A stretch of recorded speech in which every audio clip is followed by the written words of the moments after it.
अरे ये क्या हो गया? अब तो अम्मा जी बहुत गुस्सा करेंगी, कहेंगी कि सारे उपले गिरा दिए। उन्होंने कहा था सारे उपले पूरे होने चाहिए, कोई भी टूटा फूटा उपला नहीं होना चाहिए। पर ये क्या, मुझको लगता है सारे उपले ही टूट गए हैं। अरे अम्मा जी आप यहाँ कब आई? अरे तूने तो मेरे सारे उपले ही खराब कर दिए, इसीलिए मुझको ये निकम्मी बहू नहीं चाहिए थी पहले से ही। लेकिन नहीं, जो होना था वो तो हो गया, अब कुछ हो भी तो नहीं सकता। अम्मा जी मुझको माफ कर दो, मैंने जानबूझकर कुछ भी नहीं किया है, बस ये गलती से गिर गए हैं। अरे बड़े से बड़े काम बिगाड़ देती है और फिर कहती है अम्मा जी गलती से बिगड़ गया। अरे अम्मा जी आप बुरा ना माने तो मैं कुछ बोलूं? जब इतनी मोटी बहू लेकर आओगी तो इनसे काम कहाँ संभाला जाएगा? इनसे अपना मोटापा संभलता नहीं, ये भला काम क्या संभालेंगी? तुम बुरा मुझको नहीं, तुम खुदा की बनाई हुई चीज को बुरा कह रही हो। ये सही नहीं है नीता जी, आप मेरे बारे में जानती ही कहाँ हैं। अरे मैं घर के सारे काम तो करती हूँ, पर थोड़ा सा अगर मुझसे काम बिगड़ जाता है तभी अम्मा जी इतना गुस्सा करती हैं। अरे आंटी आप इतनी उदास क्यों हैं? अरे बेटा तुझको यहाँ पर नहीं होना चाहिए, तेरे पापा जी आकर मुझको फिर गुस्सा करेंगे, कहेंगे कि मेरी बच्ची को बुलाकर खूब सारा काम कराती हो। अरे बेटा हम छोटे लोग हैं, आप जैसे बड़े लोगों के सामने हमारी बोलती बंद हो जाती है बेटा। पर आंटी जी मैं तो आपकी मर्जी से नहीं आई, मैं तो अपनी मर्जी से आई हूँ, तो आप पर पापा क्यों गुस्सा करेंगे? अरे मैं कहूँगी कि मैं खुद आई हूँ। अरे बेटा छोटे बच्चे की बात झूठी सच मान ली जाती है और सच को झूठ मान लिया जाता है बेटा, बस यही फर्क है इस दुनिया वालों में। अच्छा मैं समझ गई, तुझको रोहन ने बुलाया होगा ना? नहीं आंटी जी, मैं स्कूल से यहीं पर आ गई हूँ, मैंने सोचा आज आपके हाथ बना हुआ खाना खा लेती हूँ। बेटा खाने की तो ऐसी बात है, मैं तेरे को टिफिन पैक कर कर दे दूंगी, लेकिन तू जल्दी से अपने घर चली जा, वरना तेरे पापा आकर गुस्सा करेंगे। मम्मी आप हमको थोड़ी देर खेलने दो ना प्लीज। बेटा खेलने का समय नहीं है, तू मेरे साथ लकड़ियाँ लेने के लिए जंगल चल। अरे घर में अगर चूल्हा नहीं जलेगा तो खाना कहाँ से बनेगा? अम्मा तुम बिल्कुल सही कह रही हो, कल भी हमारे घर में चूल्हे में आग नहीं जली थी, वो क्या है ना लकड़ियाँ नहीं थी ना इसलिए। लेकिन आज मैं लकड़ियाँ लेकर ही आऊँगा, क्योंकि आज ये आई है ना तो इसको खाना बनाकर अम्मा आपको खिलाना ही पड़ेगा। बस यही कमी रह गई थी, यही सिखा रही है बच्चों को। अरे मुझको लगता है ये खुद तो अच्छी है नहीं, ये बच्चों को अच्छे संस्कार ही क्या देगी। अरे आप ये क्या बोल रही हो? आप ये कैसे तय कर सकती हो कि मैं इनको अच्छे संस्कार नहीं दूंगी? अरे मैं अच्छे संस्कार नहीं दे रही तो और क्या दे रही हूँ? मैं घरों घर काम कर कर नौकरी कर कर अपने बच्चे को पढ़ा रही हूँ ताकि ये कामयाब हो जाए, और संस्कार देने में क्या बचा है? क्यों रोहन बेटा तू कामयाब बनेगा ना मेरे लिए? हाँ अम्मा मैं खूब कामयाब इंसान बनूंगा, ताकि ये गांव वाले देखते रहें। ये आपको बहुत सताती है ना? हाँ आंटी जी, हम दोनों पढ़ लिख कर एक ही ऑफिस में काम करेंगे। अच्छा हम तुझको अपने पोते के ऑफिस में क्यों काम करने के लिए देंगे? हट, अपना अलग ऑफिस खोलना, पहले ही बता दे रही हूँ। अब तो पीछे पीछे फिरती है, फिर पता नहीं क्या करेगी।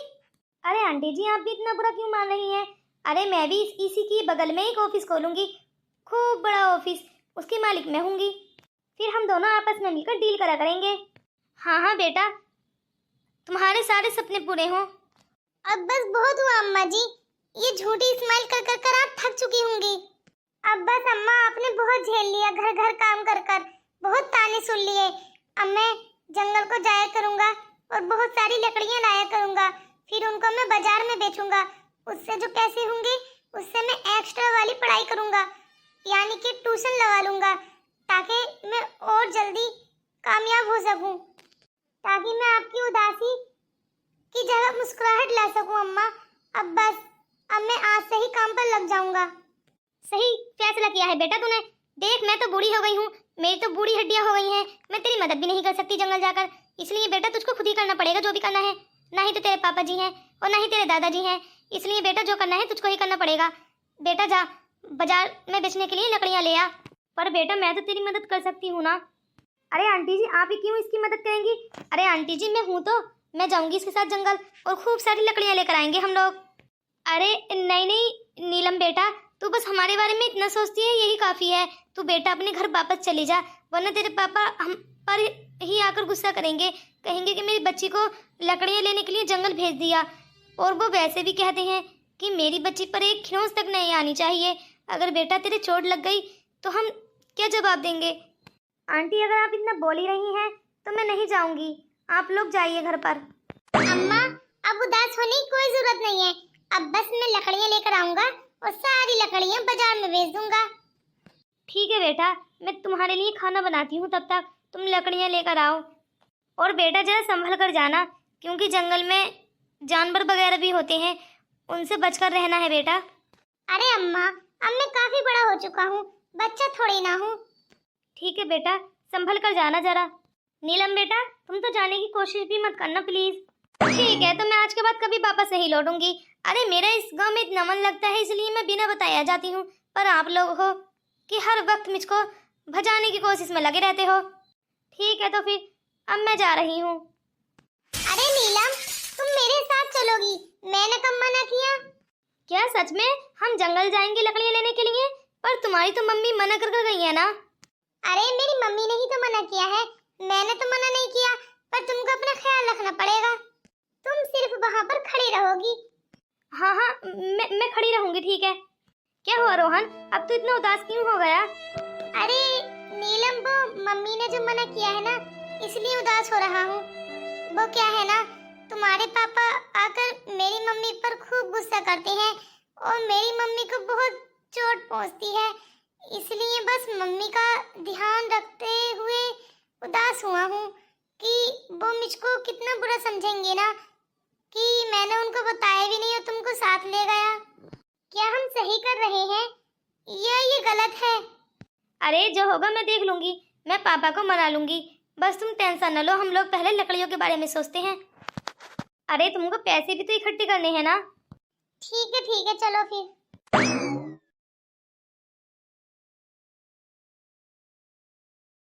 अंकल, आप इतनी रात को कहाँ जा रहे हैं? अरे बेटा, ये सवाल मैं तुमसे पूछता हूँ कि आप लोग इतनी रात को कहाँ जा रहे हो बेटा? अरे बेटा, मुझको तो ऐसा लग रहा है जैसे मैं अपना बचपन सामने खड़ा हुआ देख रहा हूँ। पर अंकल क्यों? आप तो लगता है बड़े घर के मालिक हैं, क्योंकि आपके पहनावे से ही नजर आ रहा है। पर आपके पास तो गाड़ी नहीं नजर आ रही। हाँ अंकल, आपकी गाड़ी कहाँ है? आप तो बहुत बड़े घर के मालिक हैं। अरे बेटा, कहाँ मालिक हूँ अब तो मेरे बच्चे ही मालिक बन चुके हैं। पर दादाजी, आपको ये देखकर क्यों लग रहा है कि आपका बचपना आपके सामने खड़ा है? अरे बेटा, क्या बताऊं, मैं भी अपने बचपन में ऐसे ही लकड़ियां ढोता था आधी रात को, ताकि पढ़ लिख कर कामयाब बन सकूं। पर जो होना था वो हुआ, कामयाबी तो मिली नहीं।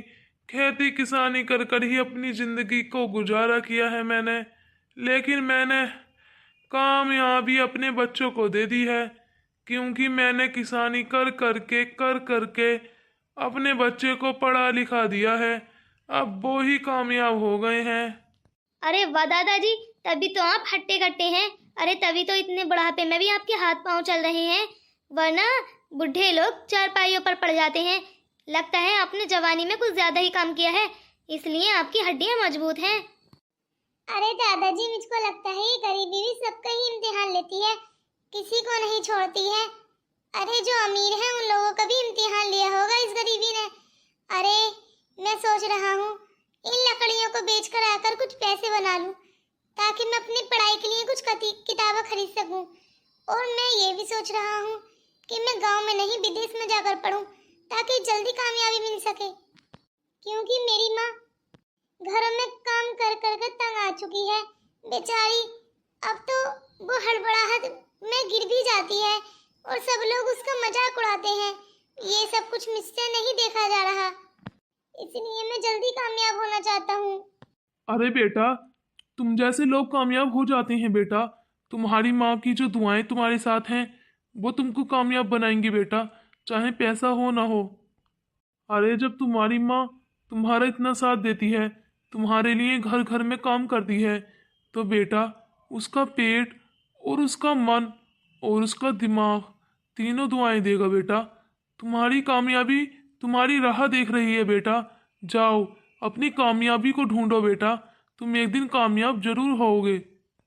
अरे दादाजी, आप भी दुआएं दे दीजिए ना इसको, ताकि ये भी कामयाब हो जाए। अरे बेटा, कामयाबी तो तुमको मिलकर ही रहेगी बेटा। तुम्हारे लिए चलो मैं भी दुआ करूंगा। पर बेटा तुम कौन हो इसके साथ?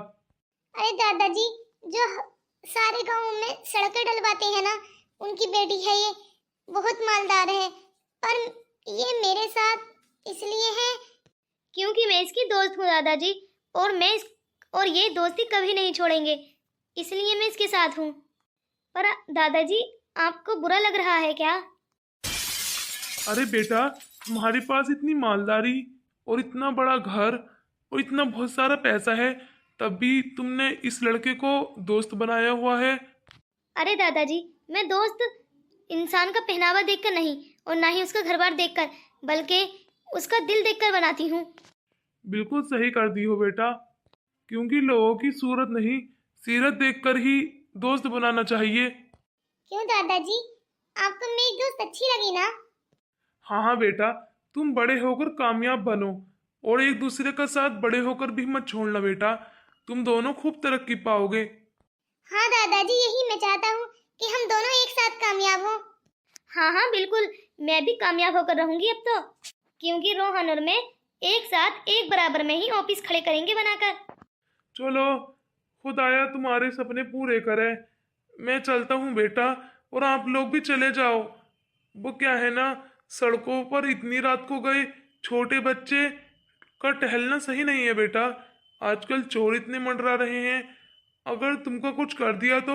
इसलिए बेटा जल्दी से जाओ घर पर, तुम्हारी मम्मी तुम्हारा इंतजार कर रही होंगी। ठीक है दादाजी, आप भी अपना ख्याल रखना और हमको दुआओं में याद रखना।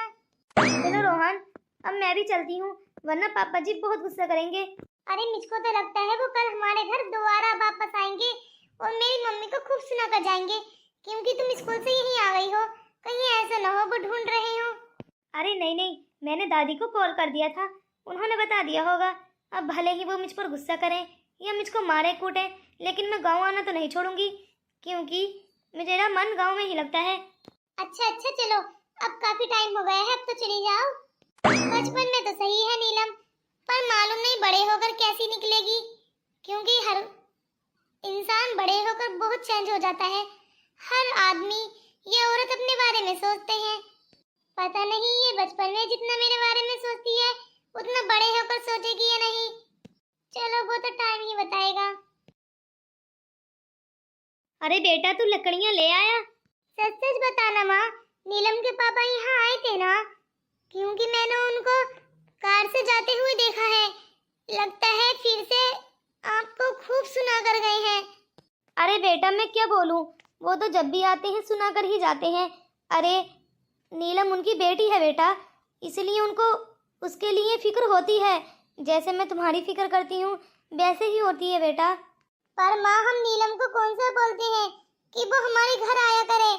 अरे मैं तो खुद चाहता हूँ कि वो अपने घर में ही रहे, क्योंकि मैं नहीं चाहता कि मेरी मम्मी को इतनी सुननी पड़े। अरे बेटा, अब हम उस बच्ची का दिल भी तो नहीं तोड़ सकते ना। पर बेटा, अब की बार तो वो धमकी देकर गए हैं, कह रहे थे कि इस बार मेरी बच्ची यहाँ पर मिली तो मैं पुलिस को बुला लूंगा और कहूँगा इन लोगों ने मेरी बच्ची को किडनैप कर रखा था। अगर माँ मुझको पुलिस ने किडनैप कर लिया तो मुझको कौन छुड़ाएगा माँ? हमारे पास तो इतने पैसे भी नहीं है कि तुम मेरी बेल करा सको माँ। मैं तो अब मिलूंगा नहीं, मुझको माफ कर दो माँ। मुझको पहले से ही तुम्हारी बात माननी चाहिए थी। पर बेटा, दोस्ती में तो ऐसे ही होता है, जेल भी काटनी पड़ती है और बेल भी करवानी पड़ती है। अरे बेटा, नीलम इतनी अच्छी बच्ची है, तुम उसको उसके पापा के डर के लिए छोड़ दोगे क्या? मम्मी देखो, मुझको अभी कुछ नहीं सोचना, मुझको अभी बड़े होकर कामयाब बनना है, फिर देखूंगा मैं। अरे मम्मी, मैं कामयाब इंसान बन गया ना तो मैं खूब बड़ा महल बनाऊंगा, उसका मालिक आपको बनाऊंगा। अरे माँ, उन बड़े लोगों का क्या है, वो तो पैसा देकर भी अपनी नौकरी लगा सकते हैं। पर माँ, मुझको तो मेहनत करनी पड़ेगी ना, इसलिए मैं सिर्फ अपने बारे में सोचूंगा। अब मैं मेहनत करूंगा। ठीक है बेटा, आज से तू मेहनत कर। और तेरी दादी जी है ना, वो तुझ पर गुस्सा करें, तुझको किसी काम के लिए बोले तो मुझसे बोलना, मैं कर दूंगी आप तुम्हारे बदले का सारा काम। तुम तो बस पढ़ाई पर फोकस करो अब। हाँ माँ, चलो अब मैं मुंह हाथ धोकर खाना मैं पढ़ाई करना शुरू कर दूंगा। वैसे बेटा आज की लकड़ियाँ बाजार में कितने की बिकी हैं? अरे माँ, आज की लकड़ियों का भाव बहुत ऊंचा था, इसलिए आज की लकड़ियाँ 1500 रुपए की बिक चुकी है माँ। और अब मैं कल रात को भी लकड़ियाँ लेने के लिए जाऊंगा, क्योंकि रात में जानवर सोते हुए होते हैं माँ, इसलिए 1500 की कल को लकड़ियाँ लाकर बेच दूंगा। फिर बाकी की किताबें मैं 1500 रुपए में ले लूंगा। 3000 में टोटल कोर्स लिख जाएगा माँ मेरा। ठीक है बेटा, तू बस अपनी प्लानिंग करता रहे और बाकी के पैसे का इंतजाम मैं कर लूंगी। ठीक है माँ। अरे मुझको तो ऐसा लग रहा है जैसे नीलम की कुटाई हो रही होगी, क्योंकि उसके पापा इतने गुस्से में उसको जो लेकर गए हैं, लगता है रास्ते में ही पकड़ लिया होगा जब वो मेरे पास से जा रही थी।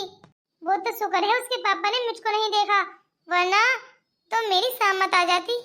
पर मुझको लगता है मुझको मिलना जुलना कम करना पड़ेगा, क्योंकि उसको भी तो कामयाब होना है ना। ऐसे वो हर रोज मेरे गांव आ जाएगा करेगी तो वो अपनी पढ़ाई पर कब ध्यान देगी। और वैसे भी हम दोनों को एक साथ कामयाब होना है ना, तो एक साथ पढ़ाई भी करनी पड़ेगी। मैं कल को नीलम को बुलाकर कहूंगा।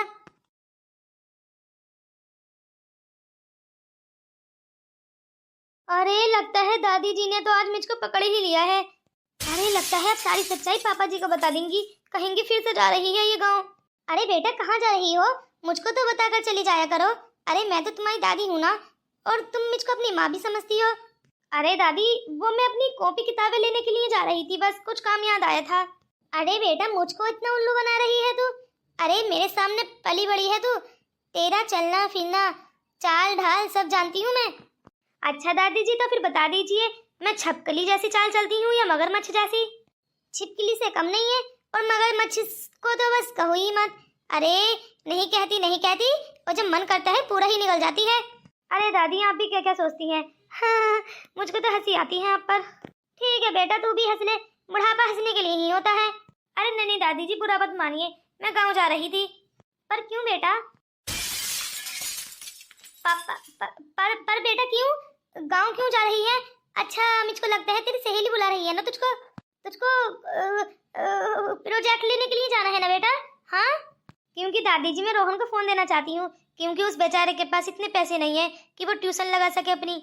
मैं सोच रही थी क्यों ना वो यूट्यूब से ऑनलाइन पढ़ लिया करे, इसीलिए मैं उसको फ़ोन देकर आऊँगी आज। पर बेटा तेरे पास इतने पैसे कहाँ से आए? अरे दादी जी किसी से ना कहना, पापा की जेब से चोरी की हैं। पापा को बोल दूंगी कि मुझको नहीं मालूम कहाँ गई हैं, नौकरों वगैरह न निकाल लिए होंगे। अरे मेरी बेटी मुझको ही धोखा दे रही है। ठीक है बेटा, अगर तू ऐसा चाहती है तो ऐसे ही कर ले। जा चली जा बेटा, और कुछ मत बोल। क्यों दादी जी, और कुछ बताऊं मैं आपको उसके बारे में? अरे बहुत सारी बातें हैं, बहुत मन लगता है गाँव में। अरे नहीं बेटा कुछ मत बोल। ठीक है तो दादी जी मैं जा रही हूँ फिर। अच्छा अब मैं समझा उसका साथ कौन दे रहा था। मेरी अम्मा ही उसका साथ दे रही थी। अरे मेरी बच्ची को बिगाड़ कर रख दिया है तुमने। अरे तुमने क्या सोचा है कि उसकी माँ नहीं है तो तुम उसको बिगाड़ दोगी? अरे नहीं बेटा। चुप, बिल्कुल चुप अम्मा जी। मैंने ये सोचा नहीं था कि आप ऐसी निकलेंगी। अरे मैं तुमको अपनी माँ समझता था, पर क्या आप तो मेरी सासू माँ है ना। मेरी माँ होती तो मेरे बारे में सोचती, मेरी बच्चे के बारे में सोचती, पर आप तो उसकी नानी हैं, तो कभी कहती हैं मैं दादी हूँ, कभी माँ, तीनों रूप देकर आपने उसको बिगाड़ कर रख दिया है। अब मैं तुम पर भरोसा बिल्कुल भी नहीं करूँगा। अब जो करना है मैं करूँगा। अब देखो क्या होता है उसके साथ। ना ही तो उनके घर वालों को छोड़ूंगा और ना ही मैं उसको छोड़ूंगा। अरे ये तो बहुत हुआ। रोहन के घर वालों का कसूर ही क्या है? बस ये बेचारी नीलम ही उनके पीछे पड़ी है, उनका जीना हराम कर दिया है। एक तो बेचारे इतने गरीब हैं, ऊपर से ये रोज जाकर उनको मुसीबत खड़ा कर देती है। एक तो गरीबी की मुसीबत झेल रहे हैं, ऊपर से इस नीलम की दी हुई। हमारी दोस्ती को किसी की नजर न लगे।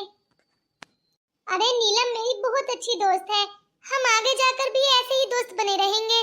अरे वाह, नीलम ने तो खूब बड़ा फोन दिया है, अब मुझको कामयाब होने से कोई नहीं रोक सकता। अरे यहाँ पर पुलिस इंस्पेक्टर, इसी लड़के ने मेरा फोन छीना है। पुलिस इंस्पेक्टर, इसी लड़के ने मेरा फोन छीना है। अभी मैं 2 मिनट पहले फोन कॉल पर बात कर रही थी तो इसने मेरा फोन छीन लिया है। पर नीलम तुम मुझको धोखा दे रही हो, तुम झूठ बोल रही हो। नीलम तुम मजाक कर रही हो तो बता दो ना, मेरा मन बैठा जा रहा है। पुलिस इंस्पेक्टर देख लीजिए, इसको मेरा नाम भी मालूम है, पता नहीं कितना बड़ा चोर है ये अंकल जी, इसको पकड़ लीजिए। पुलिस इंस्पेक्टर जी, इसको पकड़ लीजिए और इसको बेल देने की जरूरत नहीं है, सड़ता रहे ये जेल में। अरे इसने मेरी बच्ची का फोन छीना है। पर अंकल जी ये फोन तो नीलम ने ही मुझको दिया है, वो मेरी दोस्त है। नीलम रुको, नीलम प्लीज ये मत करो। अरे मेरे सारे सपने टूट जाएंगे नीलम। हाँ, मुझको माफ कर दो रोहन, मैंने ये सब कुछ पापा के कहने पर किया है, वरना वो तुम्हारे मम्मी पापा को जान से मार देते। अरे नीलम ये क्या कर रही हो? रुको नीलम। पुलिस इंस्पेक्टर, इसको ले जाइए यहाँ से, इसकी दोबारा शक्ल न देखूं मैं। प्लानिंग पूरी हुई ना, आपने मुझसे उसको फोन दिलवाकर उसको पकड़वा दिया। ये सही नहीं किया पापा, आपने उस मुझको धोखा दिया है। रोहन क्या सोचेगा पापा? मैंने बोला बिल्कुल चुप। अरे मैंने तुझको पढ़ाई के लिए इतने बहुत सारे पैसे दिए हैं और तू उसको फोन लेकर दे रही है। अरे मैं तेरी जिंदगी को अच्छा करना चाहता हूँ और तू उसकी जिंदगी संभाल रही है। अरे अपने बारे में कब सोचेगी? अरे पूरा पूरा दिन गायब कर देती है, पूरा पूरा दिन नहीं पढ़ रही तू। अरे मैं भी तेरा बाप हूँ, तेरे लिए अच्छा ही सोच रहा हूँ, इसलिए समझा रहा हूँ। आज के बाद गांव में मत दिख जाना, वरना मैं उसके घर वालों को मरवा डालूंगा। पर नहीं नहीं पापा, हाँ, उनकी क्या गलती है, मेरा मन ही गांव में लगता है। अच्छा तो ठीक है, तो मैं तेरा घर ना गांव में ही बनवा देता हूँ, रहती रहना वहां पर अकेली। पर पापा ये तो आपने सही नहीं किया ना, एक तो वो लोग इतने गरीब हैं, ऊपर से आपने उनके बच्चे को पुलिस स्टेशन भेज दिया, यानी जेल। अब उसको कौन छुड़ाएगा, क्योंकि इसकी मम्मी के पास इतने पैसे नहीं है। पापा आप क्या जानो, उस बेचारे के इतने बड़े बड़े सपने थे, अब कौन पूरे करेगा उनको। हाँ दादी जी, आपने भी मुझको धोखा दिया है, मैंने आपको अपना समझकर सब कुछ बताया था, पर आपने तो मुझको मेरी ही प्लानिंग में फंस दिया। चुप, बिल्कुल चुप, वरना विदेश भेज दूंगा। हाँ, अरे हम सोचते थे हम कामयाब होंगे, ऑफिस खोलेंगे, सारे सपने तोड़ दिए। अब उसको जेल से कौन निकालेगा? क्या वो निकलने के बाद मुझसे बात करेगा? अरे वो मुझको कितना बुरा समझेगा ना, हमारी दोस्ती तोड़ दी। अरे रुक यहीं पर। मुझको आप लोगों से बात ही नहीं करनी है, मैं आपसे नहीं बोलूंगी अब। अरे ये नीलम के पापा ने तो बहुत ही बुरा किया है, इनको ऐसा नहीं करना चाहिए था, रोहन को जेल नहीं भेजना चाहिए था। वो इतने गरीब हैं बेचारे, उनको कौन छुड़ाएगा। मुझको एक काम करना पड़ेगा, मैं नीलम की उदासी नहीं देख सकती। मैं नौकर के हाथ पैसे दिलवाकर पुलिस वालों को उनको छुड़वा देती हूँ, ताकि रोहन अपने सपने पूरे कर सके। अरे उसने इतने बहुत सारे सपने देखे हैं, उसके सपने टूटेंगे तो अच्छा नहीं लगेगा। पर क्या वो हमारे पैसे लेगा? मुझको नहीं लगता कि वो मेरे पैसे रखेगा। अरे आंटी जी, आपने मुझको बुलाया? हाँ बेटा, मैंने तुमको बुलाया, तुम रोहन के ही क्लास में पढ़ते हो ना? हाँ आंटी, मैं रोहन के ही क्लास में पढ़ता हूँ। और उस बेचारे के इतने ऊंचे ऊंचे सपने थे, उसको जेल किसने भिजवाया आंटी जी? अरे बेटा जेल की छोड़ो, मैं आपको पैसे दूंगी, आप उसको बेल करा देना ताकि वो छूट सके, उसके सारे सपने पूरे हो सकें। पर नीलम का क्या? वो तो नीलम के बारे में बहुत बुरा सोचेगा ना। बेटा वो भले ही नीलम को या हमको कितना भी बुरा समझ ले, पर बेटा उसकी जिंदगी बर्बाद नहीं होनी चाहिए, इसलिए उसको कामयाब होना होगा। अरे भले ही वो हमारे लिए अपने मन में नफरत रखे, पर उसको कामयाबी मिलनी चाहिए बेटा। मैं उसको सच सच बता दूंगा आंटी जी कि ये सब कुछ आप कर रही हैं। नहीं बेटा, तुम उसको कुछ ना बताना, कह देना कि तुम्हारी लॉटरी लगी है। पर आंटी जी वो तो बोलेगा कि मैंने लॉटरी तो भरी ही नहीं थी। अरे कह देना कि तुम्हारे नाम पर आई है, पता नहीं किसकी थी, तुम्हारे ही नसीब में लिखी थी, बस इतना बोल देना। ठीक कह रही हो आंटी, मुसीबत में तो पैसा कहीं से भी आए इंसान रख ही लेता है।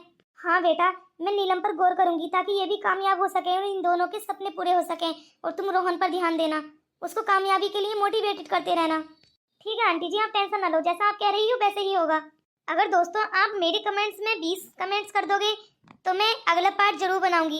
अगला पार्ट बहुत ही ज़्यादा इमोशनल होने वाला है गाइस, क्योंकि वो रोहन की कामयाबी के दिन होंगे और नीलम भी कामयाब होगी।